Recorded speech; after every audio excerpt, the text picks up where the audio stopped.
back to our channel. Welcome back to our English class Bisaya version.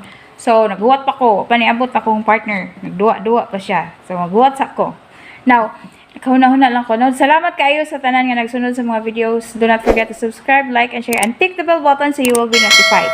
Now, maghisgot na lang ta. Mintas nagbuhat ko. So, we will be dealing with third conditional sentences. So, unsa man yung mga third conditional nga mga sentences? Mao ni sila ang mga sentences nga naghisgot og mga impossible conditions in the past nga nahitabo na in the past, o ang iyahang mga probable result nga nahitabo na sad somewhere in the past. Gan siya glamok, promise. But anyways, now ang third conditional sentence mao ni siya ay mga sentences nga ato ang gamiton kung mag-express ta og mga regrets o kung we make excuses, no, kanang mga pagmahay, mga palusot.com nga atong gibuhat. So, we are using the third conditional sentence. Now, unsa may structure sa third conditional nga sentence? Ang third conditional sentence sa if clause atong gamiton is if plus the past perfect tense of the verb. Okay? So, unsa man ang past perfect tense? So, we have had plus the past participle form of the verb. Now, sa ato ang result clause, ang ato ang gamiton is would plus have plus the past participle form of the verb. So, mo na siya ato ang gitawag og perfect conditional tense.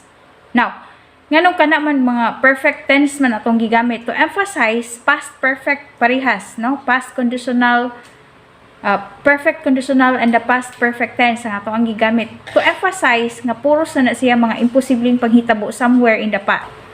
Sa ato ang example, if I had won the lottery, I would have bought a car. Sa sitwasyon nato, pananglitan ning palit kag ticket sa loto, nya pag-draw bisag isa ka numero wa journey gawas, wa gid ka nakadaog. So you did not win. But then, gusto mong good, pangindahay nimo gusto mong good unta ka mo daog kay gusto pug ka mo palit og sakyanan. But then, if I had won the lottery, I would have bought a car. So wala man ka nakadaog, wala pud ka nakapalit og sakyanan. Gets? Wala siya, imposible na siya. Another, kani, if she had studied, she would have passed the exam. Now, kabalo man ta, nga gusto gid nato nga mopasar unta, di ba? Kisa ba po mo test, mo take og test o nya di makapasar. So, atong gusto is gusto ta makapasar. But then, nganong wala man ta nagtuon?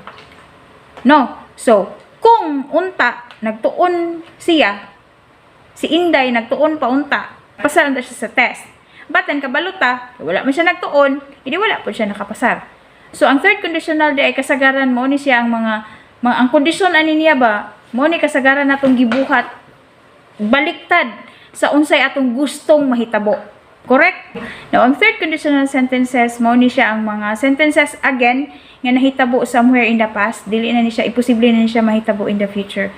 They express regrets, they express excuses. Kanang palusot, o asa man nato gigamit ang palusot na sure, kanang ingon ta, sus, kung wa pa gid unta nag-uwan gabi makalusot gid unta ako sa imong party, makaadto gid unta ako sa imong party, pero palusot na, diba? Kaya di siya gusto maadto, gamit niya ang uwan nga rason, o diba? Third conditional sentence. Now, aside from, diba sa ato ang result clause na gamit ta og would, no? So pwede nato na siya gamitan og lain nga mga models. Pwede nato gamiton ang could, pwede nato gamiton ang should, pwede po nato gamiton ang might to emphasize unsa ka certain, unsa ka sure, to emphasize permission, pwede po to emphasize possibility sa result. Okay? No? So, nasabtan ra. Manghinaot kung nakasabot ka, manghinaot kung nakakuha ka, bisan pa sa kadiyot lang, no? Kung wala nakasabot, pwede balikon nimong tanaw ang video, or you may comment, or you may contact me personally. Again, do not forget to subscribe, like, and share, and tick the bell button so you will be notified. Again, as a teacher and as a mother, dili kinahanglan para nako, dili kinahanglang ning tulin ka, nadaghan kag nahuman, ang importante na kay nakatunan. Bye bye, kay manguli nami.